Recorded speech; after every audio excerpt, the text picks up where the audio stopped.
ஏசாயாவின் புஸ்தகம் 43வது அதிகாரம் 26வது வசனம். நாம் ஒருவரோடு ஒரு வழக்காடும்படி, எல்லாம் சத்தமாச்சுங்க, எனக்கு நினைப்பூட்டு. ஜெபங்கிறத பற்றி இங்கே ஆவியானவர் விளக்கம் கொடுக்காரு பாருங்க. ஜெபம்னா என்ன தெரியுமா? கடவுளுக்கு நினைப்பூட்டுறது. கடவுளுக்கு என்னத்தை நினைப்பூட்ட போகிறீங்க?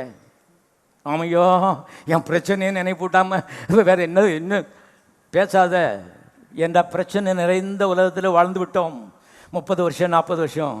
இப்போ மண்டைக்குள்ளே பூரா பிரச்சனை தான் போட்டு நினச்சிது அமுக்குது. தேவன் வேறே உலகத்தில் வாழுகிறான். அங்கே பிரச்சனையே கிடையாது. பிரச்சனை இல்லாதோட இடம் தான் பரலோகம்.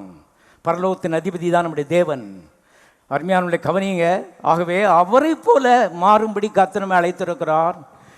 பிசாசானுடைய பிரச்சனைகள் கர்த்தருடைய பதிலுக்கு முன்பாக ஒன்றுமே கிடையாது. கர்த்தர் பிசாசை காட்டிலும் மிக மிக பெரியவர்.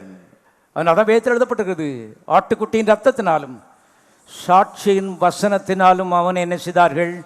ஜெயித்தார்கள். எத்தனை பேர் ஜெயிக்க விரும்புகிறீர்கள்?